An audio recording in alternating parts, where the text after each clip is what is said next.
Les taux d'intérêt des emprunts immobiliers. Comment sont-ils fixés par la banque? Lorsqu'on souhaite acheter un bien immobilier, on emprunte habituellement de l'argent à la banque, on fait un emprunt immobilier. Pour pouvoir prêter de l'argent, la banque a besoin de ressources. Elle les obtient d'abord auprès de ses clients. Elle utilise en effet une partie de l'argent qu'ils épargnent, par exemple sur leur plan épargne-logement, PEL.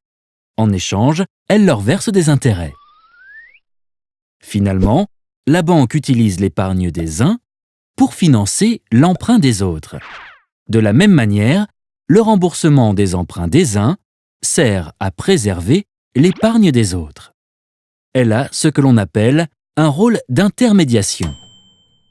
Ensuite, si elle ne collecte pas assez d'argent grâce à l'épargne de ses clients, elle emprunte auprès des autres banques et éventuellement auprès de la Banque centrale européenne, BCE.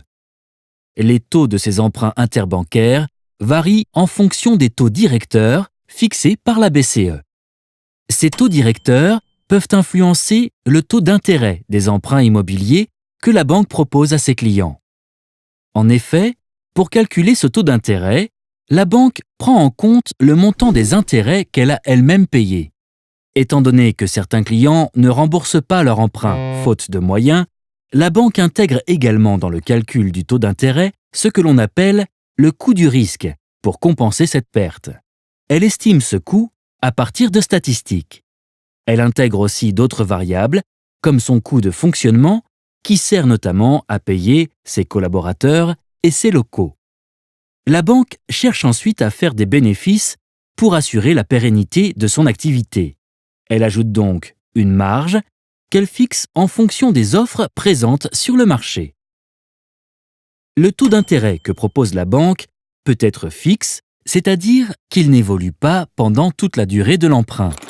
Ainsi, le client sait dès le début combien d'intérêts il devra payer au total.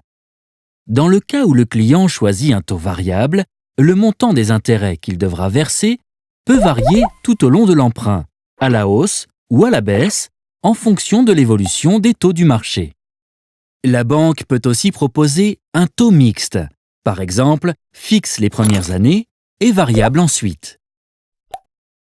Le taux d'intérêt détermine ainsi le coût d'un emprunt immobilier et nécessite donc d'être étudié avec attention.